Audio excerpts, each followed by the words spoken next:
Así será la oposición que le espera a Iván Duque en el Congreso. A Iván Duque la oposición le respira en la nuca. Sin que aún haya llegado a la Casa de Nariño a gobernar durante los próximos 4 años, el sector político del país que le hará oposición al presidente de la República entrante ya está organizado, con estrategia definida y con el beneficio que le dará el estatuto de la oposición que está por estrenarse. La oposición a los gobiernos es algo corriente que sucede en cualquier democracia, y en el caso de la colombiana, la ha habido de todo tipo, pero ninguna como la que deberá sortear el nuevo jefe del Estado.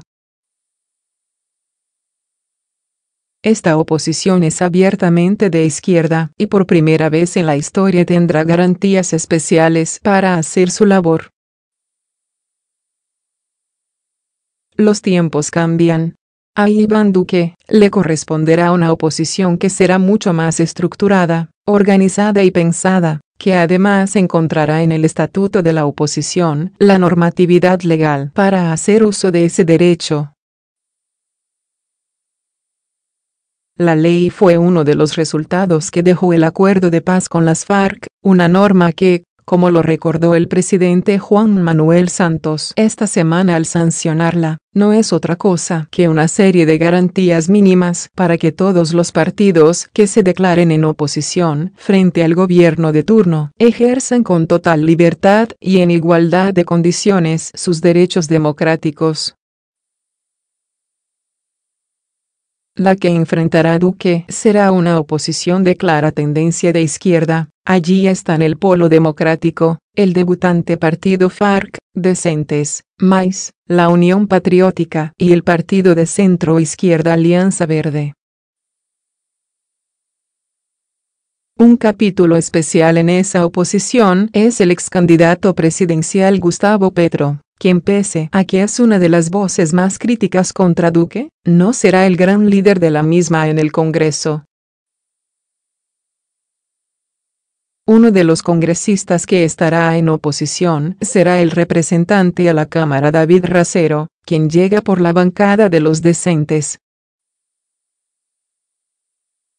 Él sostiene: esperamos trabajar juntos en la oposición, para eso ya nos estamos preparando y comenzamos por saber cómo funciona el Congreso de la República. Racero, quien será uno de los congresistas más jóvenes que llegue el 20 de julio a la Cámara, manifiesta que esperan actuar como bancada única en el trámite de varios proyectos y reformas legislativas. Lo primero que vamos a llegar a presentar son las leyes y reformas que faltaron durante la implementación de los acuerdos de paz. Se radicarán normas como las curules para las víctimas o la reforma política que el Congreso saliente no quiso aprobar, explica el congresista. Pero en lo legislativo no solo habrá una agenda de proyectos distintos a los que llevará el gobierno, sino que también estarán los debates de control político como otro de los instrumentos para hacer la oposición. Uno de los senadores que seguirá liderando esa postura es Jorge Enrique Robledo, del Polo Democrático, quien anunció que el mismo 20 de julio, tan pronto se posesionen, radicará una proposición para citar al entrante ministro de Hacienda, Alberto Carrasquilla. En opinión del senador del Polo Democrático, Carrasquilla no debe ser el ministro de Hacienda, y además se pregunta: entre todos sus amigos neoliberales, al único que podía nombrar Duque ministro de Hacienda fue a Carrasquilla, cuestionado por tantos negocios bien discutibles. Por ejemplo, Robledo cuestiona que por sus negocios aparece en los llamados papeles de Panamá, situación sobre la cual no se ha pronunciado. Tampoco deja de lado que Carrasquilla, cuando fue ministro de Álvaro Uribe, aseguró que Colombia es un país con un salario mínimo muy alto. Gustavo Petro, por su parte, no solo hará la oposición desde su curul de senador, sino que también la ejerce ya desde las redes sociales. Movilizaciones regionales el 7 de agosto, el día en que se posesiona Duque, es lo que está convocando desde ya en defensa de los líderes sociales que han sido asesinados, muchos de ellos militantes de su partido Colombia Humana. Precisamente, y en relación al estatuto de la oposición, el ex candidato presidencial asegura que ahora lo que estamos observando es como a diferentes liderazgos de carácter social, en las regiones más vulnerables del país, los están asesinando. La norma puede decir bellezas, pero si se mata, si se impide acceso al poder en lo tácitamente logrado, no habrá garantías a ningún movimiento político que se llame oposición en Colombia.